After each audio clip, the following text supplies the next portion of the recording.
My parents took me to court because I wouldn't give my brother the truck I bought with my blood and years. Hi, I'm Mason, 30. And last March, I stood in a Colorado courtroom while my own mother dabbed fake tears and my father stared me down like I was a traitor to the family name, all because I wouldn't give my little brother the keys to my truck. It started with an F-150. Magnetic Gray, 2021 3.5L EcoBoost loaded. I bought it after 8 years working 80-hour weeks in the oil fields, jobs so cold, I used to thaw my hands over barrel fires just to grip a wrench. I lived in man camps, skipped vacations, and ate like a broke college kid with a mortgage.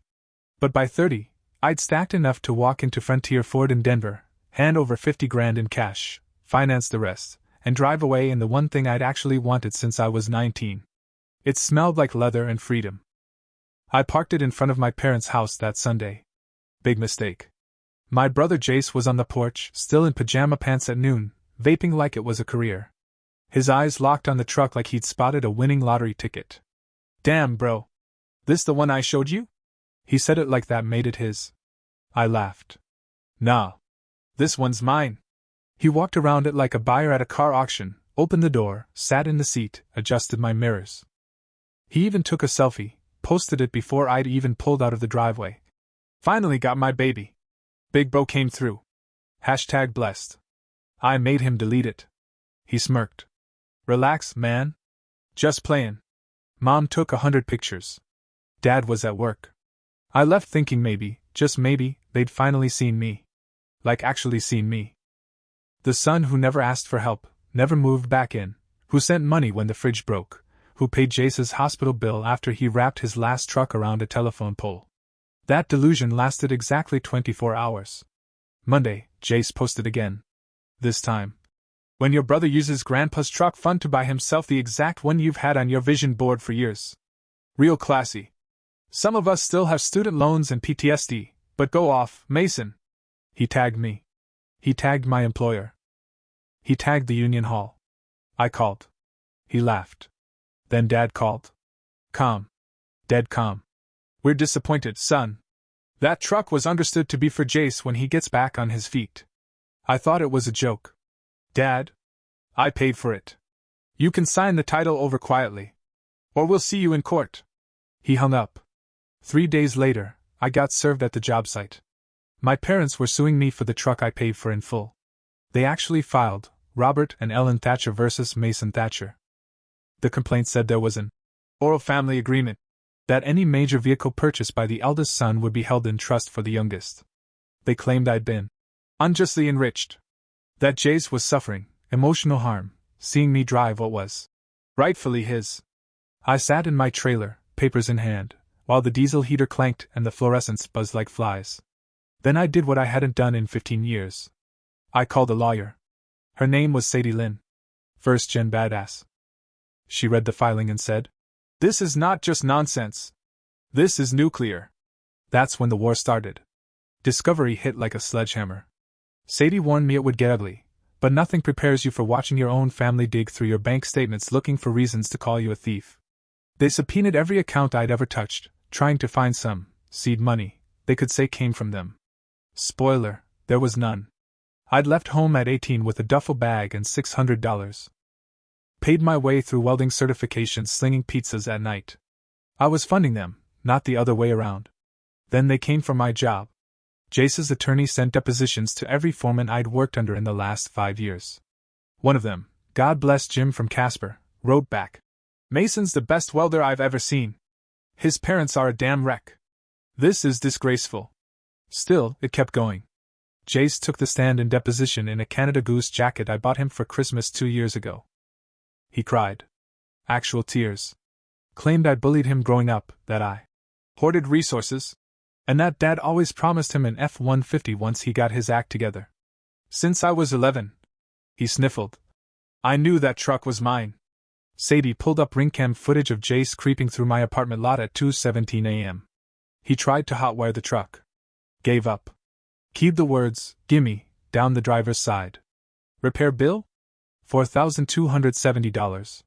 He said it was a prank. Mom's deposition made me want to punch drywall. She showed up with tissues and a Bible. Claimed I was always aloof, difficult to connect with. That Jace had mental health struggles and needed the truck to get to therapy, 12 miles away. Sadie asked why they didn't just buy him something used. Mom said, "It wouldn't be fair. Mason always gets the best. Jace deserves the same. Mason can always earn more." Then came Dad. Retired Marine. Hair still high and tight. Wore his American flag polo-like armor. Told the judge he'd had a man-to-man talk with me at 16. "One day, when you've made it, you'll buy your little brother the truck I never could." What he actually said back then. "Don't be stupid like Jace. You break it, you're buying it." Sadie dropped my truck's deal file on the table. Showed the judge $50,000 cash from my high-yield account. No transfers in. No family contributions. She asked if Grandpa ever promised Jace a truck fund. Dad said, "Not in writing, but it was understood." Apparently everyone understood. Except the guy who paid for the damn thing. Uncle Ray flew in from Arizona. 63, retired electrician, full-on hard-hat energy. He brought receipts. Literally. The original 2009 will. 2 trust accounts, one for me, one for Jace. I'd left mine untouched until trade school. Jace? Blew his on festival tickets and vape gear before sophomore year even started. Aunt Margie mailed birthday cards from Grandpa. Mine read, "For Mason. Build your life." Jace's? "Spend wisely, kiddo." They thought I was the ATM. Turns out I was the vault. Trial was set for March. Arapahoe County District Court. And I was done playing the quiet kid. I was going to burn this whole fairy tale down. Trial day. I wore the only suit I owned, charcoal gray, bought off the rack 3 years ago for a buddy's wedding. Mom wore pearls. Jace showed up in Yeezys and a bomber jacket like he was headed to a SoundCloud release party. Dad? Stiff-backed, jaw clenched, same look he used to give me when I forgot to salute the flag at Cub Scouts. Judge Camden Harlan presided. Late 60s. Crew cut. Vietnam vet turned district judge with a stare that could cut steel. Sadie leaned over and whispered, "That's the face of a man who doesn't suffer fools." The trial opened with their attorney, some slick, country club guy named Whitaker, launching a PowerPoint called "The Thatcher Family Understanding." No, seriously. Slide 1, Family Values. Slide 2, Jace's Vision Board. Slide 3? A photo of 12-year-old Jace sitting in a dealership truck smiling like he just cured cancer. Caption: Dreams deferred. I snorted. Couldn't help it. They had nothing. No agreement. No emails. No texts. No transfer of funds. So they leaned on vibes and tears. Dad testified first. Claimed my $15,000 down payment came from tools and equipment I'd gifted Mason over the years. Sadie pulled up my credit card receipts from every damn wrench I'd ever bought. Then she showed Dad's text from 2018. "Why don't you ever help Jace? He needs a real truck. You've got the money. Step up." Mom cried on cue. Claimed Jace tried to take his life at 19 because he felt left behind. First I'd heard of it. Sadie played a video Jace posted on TikTok 2 nights before trial, shirtless in Cancun, throwing cash in a pool. Caption: Who needs therapy when you've got tequila? Then it was Jace's turn. He took the stand like he was auditioning for a Netflix docuseries. Said he had nightmares about the truck. Panic attacks when he saw other F-150s. He even claimed he started drinking again. Because Mason chose greed over brotherhood. Sadie stood. "Your Honor, we called Jace Thatcher to the stand, again." Jace looked confused. But he strolled up. She started easy. "You currently live with your parents?" "Yes." "Pay rent?" "No." "Drive?" "Yeah, Mom's Suburban." Then she pivoted. "You posted a video 2 nights ago. You said who needs a truck when you've got bottles? Do you recall that?" Objection. Overruled. "Yes," he muttered. She pulled up the ring footage. 2:17 a.m. Jace trying to hotwire my truck. Then keying GIMME into the paint. She paused the video. "Was that also a joke?" Jace stammered. "I was emotional." "Did you report your emotional damage before or after this club video?" She played the Cancun reel. Complete with bottle service and bad dancing. The courtroom buzzed. Judge Harlan banged his gavel so hard the water pitcher rattled. Then Uncle Ray took the stand. He looked Dad square in the eye. "You've coddled that boy since he was in diapers. You told my brother Mason would carry him. Now you're suing him for not being your pack mule. Shame on you. Dad turned purple. The judge recessed for 20 minutes. When he came back, he didn't even open his notes. This court finds the plaintiff's claims baseless. The truck is the sole property of Mason Thatcher. The complaint is dismissed with prejudice. Plaintiffs will pay defense attorney's fees and court costs in full. Then he looked at Jace. Young man. Get a job. Gavel. Boom. In the hallway, Dad cornered me. You think you won? He hissed. You destroyed your mother. No, I said. You did. When you made her believe Jace was owed what I bled for. Mom sobbed. How can you live with yourself? Better than I lived with you. Jace shoved me. I didn't even flinch. Touch me again, and I'll break both your hands and sleep like a baby. He backed off. First time in his life. Sadie walked up, grinning. You just beat your entire childhood, Mason. It felt like breathing for the first time. That night, the boys from Local 208 threw a party in my honor. Not because I asked? Because word got around fast that I just humiliated my own parents in court, and somehow walked out the other side not a shell of a man, but a legend. We met in a field outside Bennett.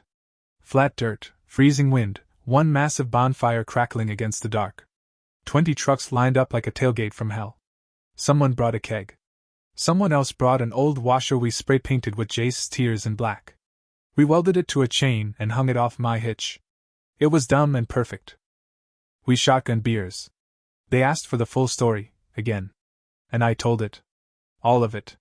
From the first time I gave Jace the bigger half of a Snickers bar to the day I drove off that lot with my dream truck, finally mine, only to get sued by the people who made me. They didn't believe it at first. Your parents took you to court? Over a damn truck? But by the end, they were cheering. Not because of the verdict. But because I'd finally said no. Loudly. Legally. Unapologetically. Someone carved Ethan 1 into a scrap of wood and duct-taped it to the tailgate. Inside joke from my vanity plates. A guy from Pipeline Ops handed me a whiskey bottle and said, Next time your old man calls, tell him we said thanks for raising one good son. I didn't cry then. That came later. Around 4 a.m., after the field cleared out, I sat in the truck alone. Engine running. Heater blasting. My hands gripped the wheel, staring out at the prairie frost glowing under moonlight. And I sobbed. For the boy who used to give his little brother his last fruit snack. For the young man who lived in moldy trailers and scraped frost off metal with his knuckles. For the son who thought maybe, just once, working hard and staying quiet would earn him peace. That boy was dead. I buried him in that courtroom when Judge Harlan said my name and sole owner in the same sentence. A week later, a certified letter arrived. Final order. $18,742 in attorney's fees awarded. My parents owed me for the privilege of dragging me through hell. I framed the first page. 6 months passed. Jace got busted for DUI. Totaled Mom's Suburban. Dad called from the ER. We need help. I let it ring. Mom started texting on holidays. Your brother's really struggling. I leave her on read. The truck? Still mine. 112,000 miles now. A cracked windshield from a Wyoming haul. A dent in the tailgate where I backed into a compressor. The carpet's got coffee stains older than my last relationship. It smells like Red Bull and freedom. And I'll never, ever let it go. You know what no one tells you about freedom? It's boring as hell at first. The first few weeks after the trial, I didn't know what to do with myself. I'd spent so long anticipating the next fire, the next guilt trip call, the next favor disguised as, "We're just asking." Suddenly it was quiet. Not peaceful. Just quiet. The kind that makes you realize how much noise you'd normalized. Every Sunday I'd brace for a text from Mom, asking if I could come by and look at something. Every payday I'd flinch, expecting a Venmo request from Jace labeled groceries or therapy copay. None came. Instead, I got silence. And it hit me, I had no idea who I was without the role they boxed me into. Not the fixer. Not the bank. Not the guilt-soaked older brother trying to earn affection one truck payment at a time. Just Mason. 30. Pipefitter. Truck owner. Alone. So I filled the space with noise of my own. I finally fixed the apartment's leaky kitchen faucet, the one I'd been ignoring for 2 years. I bought a decent mattress, memory foam, The kind that doesn't scream every time you shift. I even started reading again. Not self-help, not court documents. Just books. Stories. Stuff with dragons and thieves and characters who didn't have family group chats slowly poisoning their confidence. I started working out again too. Nothing fancy. Just old school iron in the local gym that smells like rust and resentment. The same place Jace used to pretend to be a member until his access card got declined 3 times in a row, and the owner kicked him out. Speaking of Jace, he posted a selfie a month after the trial. Bruised forehead, glassy eyes, standing next to the wreckage of Mom's Suburban. Caption: Life keeps testing me. I'm built different. The comments were brutal. Even his enablers were out of juice. Mom texted 2 days later. Your brother is going through a hard time. If you could find it in your heart. I texted back for the first time in months. To do what? Pay for his mistake again? Clean up your mess again? Pretend it's love when it's just manipulation? She replied. That's unfair. I replied. That's accurate. She didn't text again for 42 days. Dad tried once. Called from a blocked number. Left a voicemail that started with, "Son," and ended with, "You'll regret this." I saved it. Not because I wanted to remember it, but because that's what boundaries sound like sometimes. Like threats. Like doors slamming. Like fathers who can't understand that love isn't unconditional when the conditions always screw you. I kept the voicemail. Then blocked the number. I wish I could say I felt triumphant. I didn't. I felt like someone learning to walk after carrying everyone else on his back for 20 years. Wobbly. Guilty. Weirdly taller. But damn if that truck didn't start smoother every morning. Like it knew. Like it was proud of me. 2 months after the trial, I got an envelope in the mail. No return address. Inside, a single sheet of paper. Jace's handwriting, somehow still cocky even on stationery. It read, "Congrats on winning. Hope the truck keeps you warm at Christmas, asshole." No signature. No contact number. Just that. A handwritten tantrum in Times New Roman. I showed it to Sadie over lunch. She took one look and said, "Wow. Emotional growth really skipped a generation." I laughed, then asked the waitress for a second helping of fries. Victory calories. By then, I'd finally started believing it was over. The legal part, the yelling part, the whole mess. The truck was mine. The noise was fading. And I could actually breathe. Until late January. I was pulling into the shop yard before a blizzard rolled in, sun still dragging itself over the horizon, when my phone lit up with a message from dispatch. "FYI, new guy on crew today. Jace Thatcher.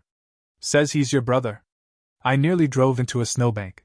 Turns out, after totaling Mom's SUV and getting cut off from their bank accounts, Jace had burned through every backup option. No money, no car, no more fake GoFundMes on social media. And now he wanted to work. He talked his way into a job on a cousin's crew, off the books, cash work, basic rig maintenance.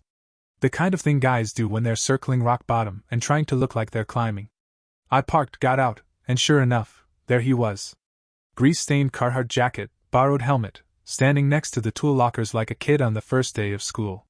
He saw me and froze. Not in fear. In calculation. I kept walking. "Yo, Mason," he called. I didn't stop. He jogged to catch up. "Look, man, I know we got off on the wrong foot."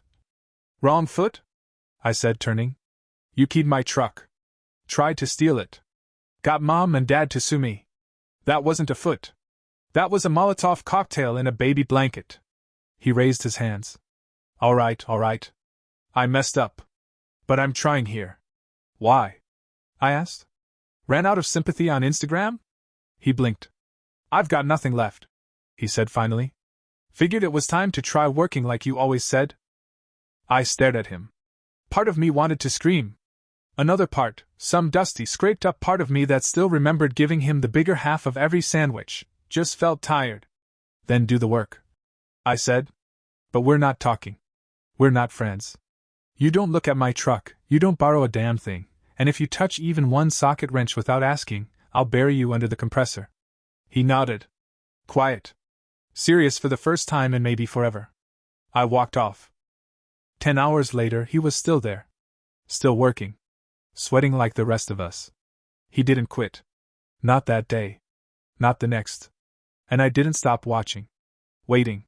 Because forgiveness isn't a gift. It's a contract. And Jace was still on probation. By March, Jace was still showing up. 6 weeks. No no-shows, no tantrums, no TikToks mid-shift. He learned to keep his head down, to say, yes sir, even when it made his mouth twitch.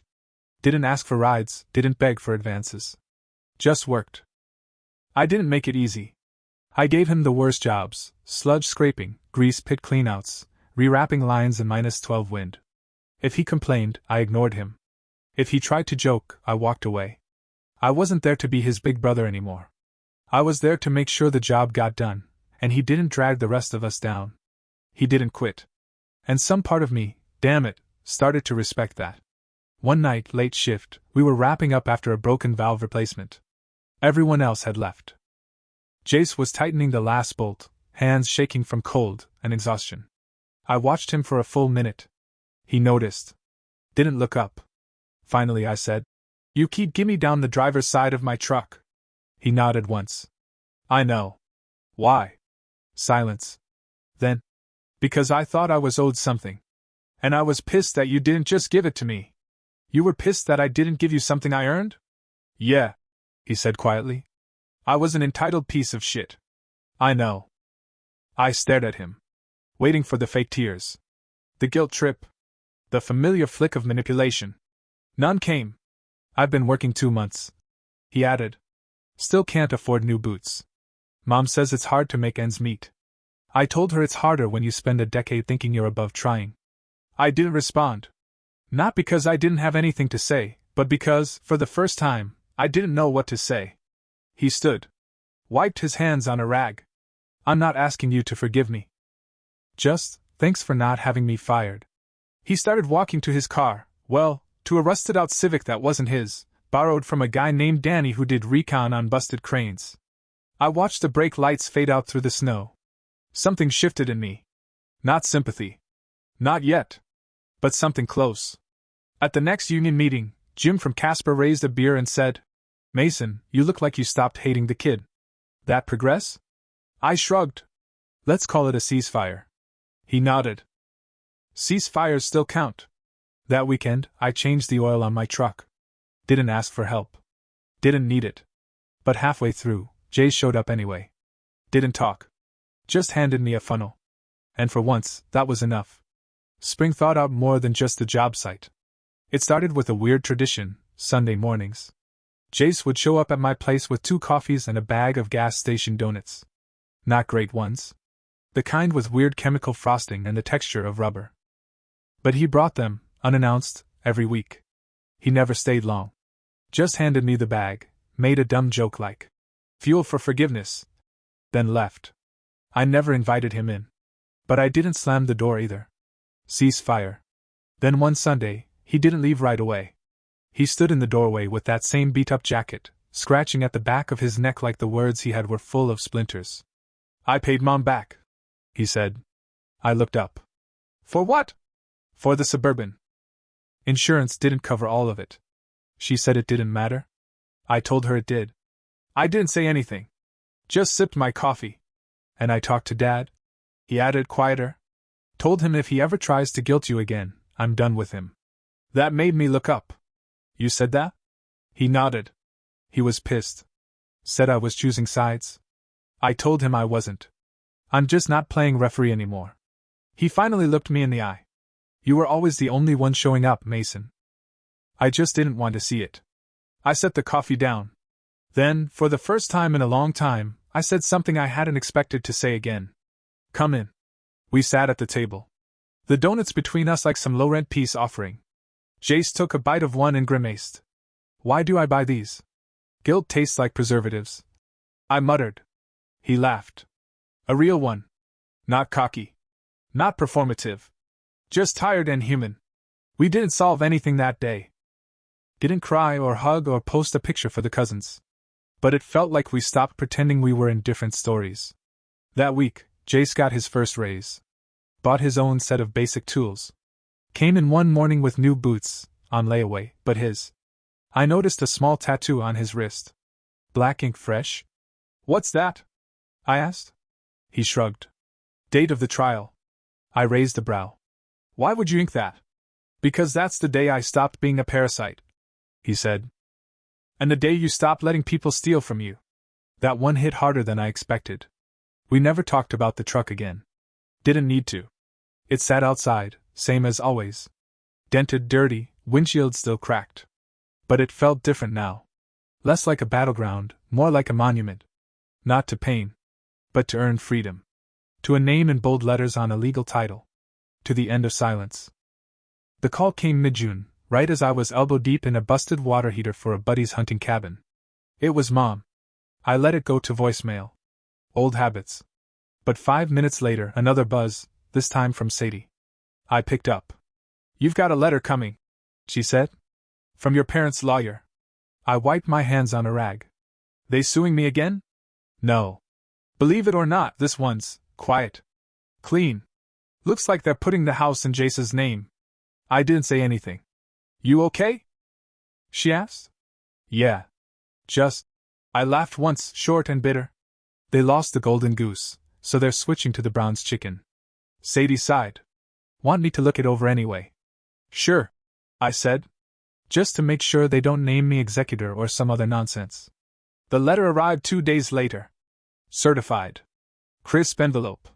Lawyer type signature at the bottom. Confirmed it, full transfer of property to Jace.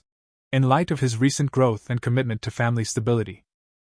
I stared at that phrase. Family stability. Funny how people redefine things when the scorecard changes. I didn't call. Didn't respond. Just filed it away and went back to work. Jace came by that weekend. No donuts this time. Just his boots and an extra pair of gloves. You heard? He asked. Yeah.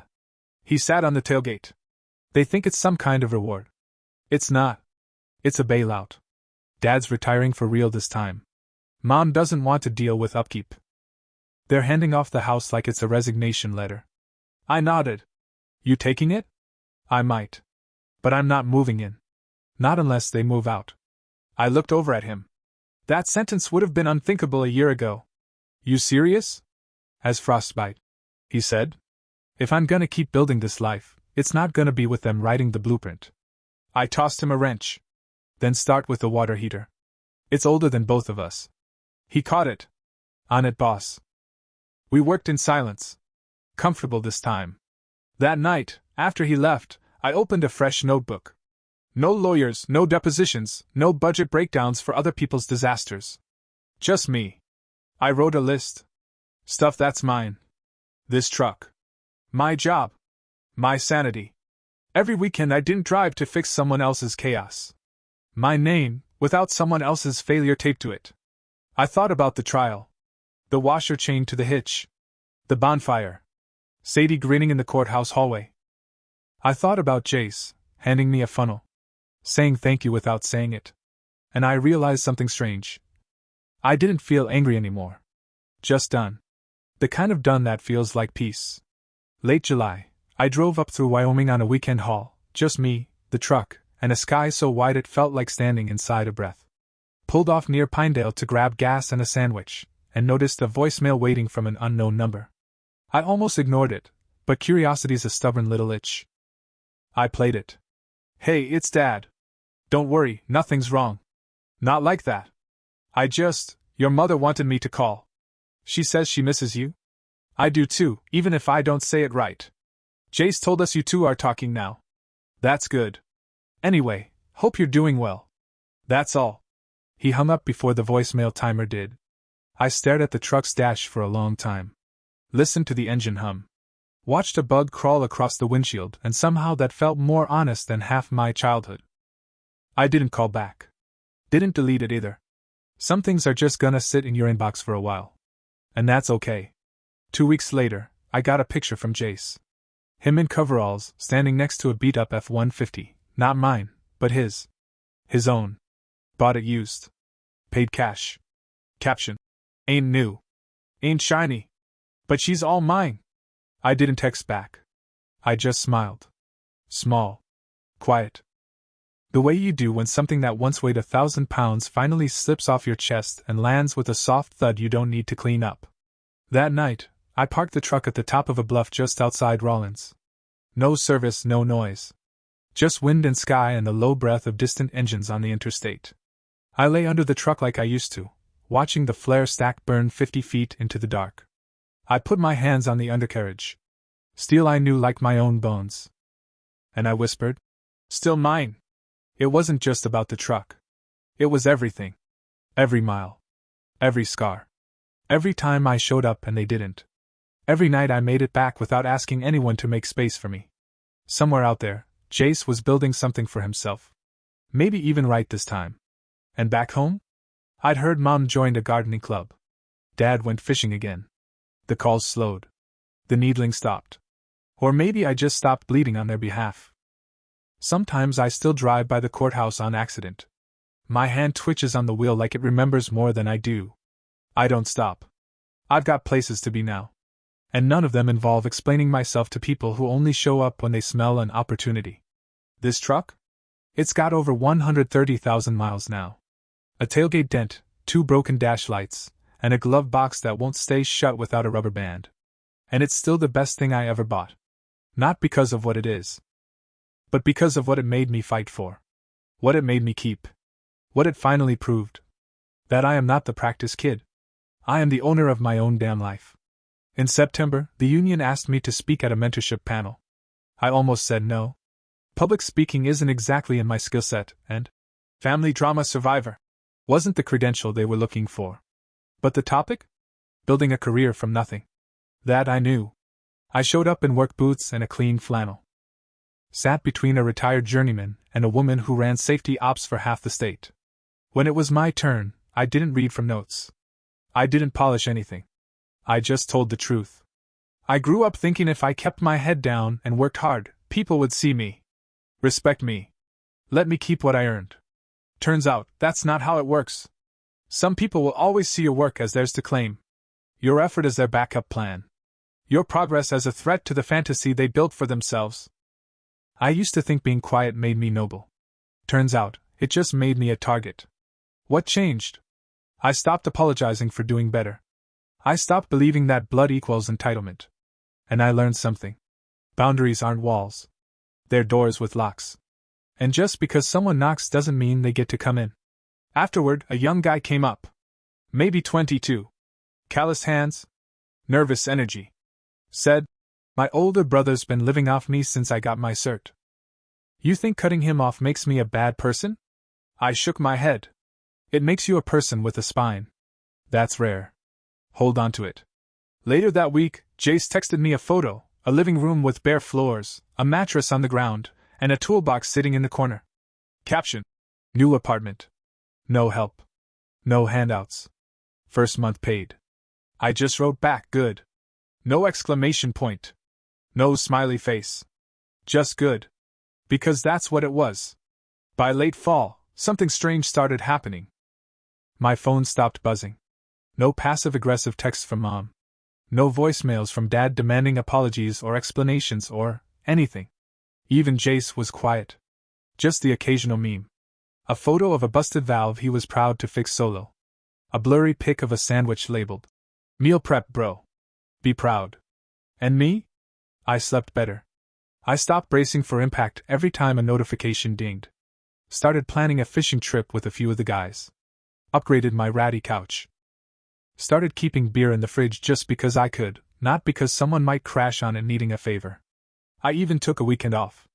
Drove west with no plan, just a truck and a playlist and the kind of silence that doesn't scream anymore. Stopped at a little diner in Utah. Place called Daisy's. The waitress refilled my coffee 3 times without asking. There was a kid at the next booth coloring in a menu with broken crayons, and for the first time in years, I didn't tense up thinking about what that would have been like if I'd ever had a normal childhood. I just drank my coffee, watched the light hit the hood of my truck through the window and smiled. When I got home, there was a letter in my mailbox. Handwritten. Folded neat. No envelope. It was from Jace. No dramatic header. Just, "Mason, I know we'll never be the kind of brothers who text every day or hug at barbecues. But I want you to know something. You were never the problem. You were just the only one who didn't pretend. Thank you. For the truck. For the years you carried more than your share. For the silence you swallowed while we screamed about fairness. I was a selfish little bastard. You were a man. And I'm sorry it took losing everything for me to see it. J. I folded it once and put it in the glove box. Not out of sentiment. Out of proof. Some fights you win in court. Others? You win when the people who broke you finally admit they did. And sometimes? That's enough. By winter, the truck and I had clocked over 140,000 miles together. She'd been through snowstorms in North Dakota, dust storms in Utah, a freezing rain Hell's Cape outside Rock Springs that nearly cost me a fender. But she still started up every single time, one key, one growl, one reminder that I'd built something no one could take. Even when they tried. December rolled around, and with it came the messages I expected but didn't want. Mom, we're doing a small Christmas this year. Just us. Jace will be there. Would mean a lot if you came by. Dad, more blunt. It's been long enough. Come home. I didn't respond. Not out of spite. Out of clarity. I didn't owe them a holiday. That morning, I woke up, made myself pancakes for one, and listened to Johnny Cash in my boxers. I wrapped 0 gifts. Poured 1 whiskey. And when I looked out the window and saw the frost on the truck windshield catching the morning sun, I smiled. Later that day, I drove to the yard and installed a new welding rack in the bed. Clean, tight welds. Custom fit. The kind of thing I used to build for other people. This one was for me. Just me. No drama. No expectations. No ghost of a brother waiting to hijack the story. That night I took a photo. Just the truck.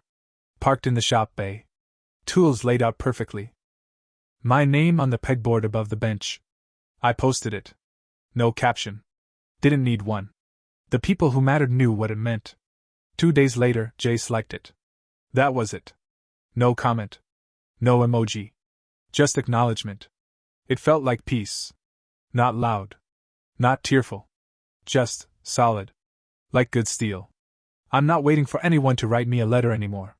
Not waiting for the perfect apology, the big Hallmark reunion, or some revelation that turns Dad into Mr. Rogers and Mom into Maya Angelou.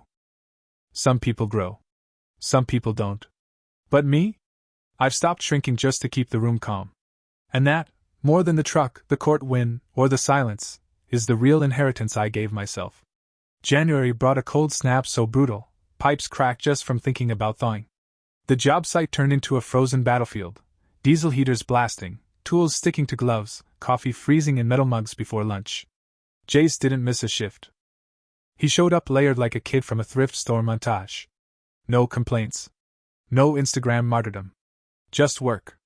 By now, he'd earned enough to move into a studio over a garage on the east side. Paid the deposit himself. Furnished it with second-hand stuff. Didn't post a new chapter story. Just texted me a blurry photo of a coffee table he built out of salvaged fence wood. Underneath, he wrote, "Ugly as hell, but level. First thing I ever built that didn't fall apart." I didn't reply right away. Not because I didn't care, but because I needed a minute. It was the first time in my entire life my brother didn't ask me to fix something, he just showed me what he did. A few days later, I ran into our cousin Taylor at the supply yard. She didn't say hi right away. Just looked at me and said, "Your brother's different. You did that?" I shook my head. "No. I stopped doing everything else. That's what did it." She nodded slow. "You should come around sometime. Grandma still asks about you." That night, I drove past the old house. Lights off. Driveway empty. Mom and Dad had gone to visit my aunt in Pueblo. The place looked smaller. Like the years had finally caught up to the siding and the old screen door. I didn't go in. Didn't need to. Some homes you outgrow. Others you escape from like a fire. But the truck? She was still with me. Heater roaring. Engine smooth. My name still on the title, untouched, unchallenged. There's something sacred about being left alone.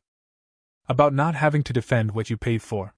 About knowing the only person who can take your peace is you, if you give it away. And I'm not giving it away anymore. Not to family. Not to guilt. Not to anyone who sees my work as theirs to claim. Not again. February thawed just enough to make the mud unbearable. At the site, we wore trash bags over our boots just to keep our socks dry.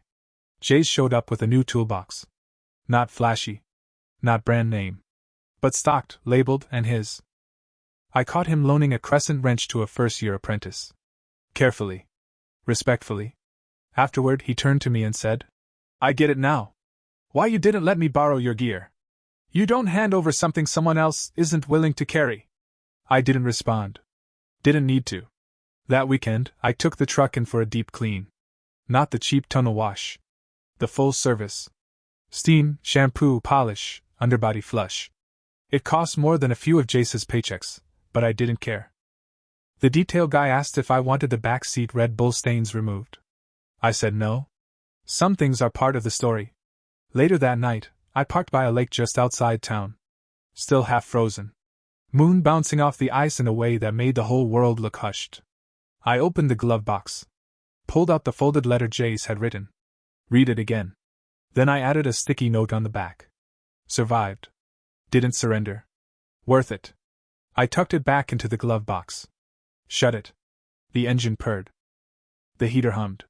And for the first time in my life, I felt like every mile I'd driven away from that old house brought me closer to the man I was always supposed to be. Not the provider. Not the peacemaker. Not the shadow holding up someone else's spotlight. Just me. Standing still. And finally seen. Early March brought a surprise. Not drama. Not paperwork. A check. From my parents. $4,200, exact amount it cost to repaint the truck after Jace keyed it. No note. No memo line. Just a check. At first, I thought it was a mistake. I even texted Sadie a photo and asked, "Is this a trap?" She replied, "Nope. This is what guilt looks like when it grows up and hires an accountant." I didn't cash it. Not yet. I pinned it to the corkboard in my apartment, right under the receipt for the truck's down payment and the court verdict printout. A tiny museum of what I survived. I thought about calling them. Just once. Just to say, "I got it." But then I thought, why? Some closure doesn't need an audience. Some victories don't need to be announced. And honestly, the moment I won wasn't in the courtroom. It wasn't the check. Or the truck title. Or even the silence that came afterward. It was the day I stopped twisting myself into shapes they'd applaud. And started becoming a man I could recognize. Later that month, Jace invited me to his new place. Said he'd made chili. Too spicy, he warned. Like unforgivable levels. I showed up with cornbread and beer. The apartment was small, clean, smelled like burnt beans and pride. He'd hung his tools on the wall, every one of them. Labeled. Placed just right. There was a picture frame on the table. No family photo. Just a snapshot of his truck parked next to mine. 2 beat-up machines side by side. Earned. Not given. We ate. We didn't talk about court. Or mom. Or who said what back when. Instead, we watched a movie. And when I left, he walked me out. Stood by the truck. Ran his hand over the fender. "You ever think it's funny?" he said. "Bet this started over a truck?" I looked at him. "No," I said. "It didn't." Summer came quiet this year. No court dates. No emergency calls. No messages asking me to be the bigger person. Just heat off the asphalt and long days in the field, the kind that leave your shoulders sore in the good way. The truck hit 150,000 miles in July. I didn't mark the moment. No ceremony. Just noticed it while topping off the gas in a dusty station off Route 287. Windshield bug splattered. Tailgate still dented. Air freshener long dead. Still the best damn thing I ever bought. One morning, I found myself parked outside the old house again. I hadn't planned it. Just ended up there, truck idling while the engine ticked softly. Curtains drawn. Yard overgrown. No cars in the driveway. A for sale sign in the dirt. I didn't feel sad. I felt free. They were leaving. Finally. And not taking me with them. I never cashed the $4,200 check. I framed it instead. Hung it above my door like a trophy from a war I didn't start but damn well finished. Jace? He's still working. Still building. Sometimes we text. Sometimes we don't. But when I ran into him last month at the supply yard, he looked different, like a guy who knows what it costs to start over and still chooses to pay in cash. I looked different too. Lighter. Not because the past is gone, but because I'm no longer carrying anyone else's version of me. I'm Mason Thatcher. 30 years old. Pipefitter. Brother. Son. Sole owner of a truck they tried to take and a life they never gave. And if you ever try to take either from me again, you'd better bring a judge, a welder, and a miracle. Because this time, I don't give up the keys. And if I ever do hand them over, it'll be to someone who earned them, not someone who demanded them. Not someone who bled me with a smile. I paid in cold mornings, busted knuckles, and years of silence. That truck? That piece? That spine? Bought. Not borrowed. Built. Not begged for. And it's gonna stay that way.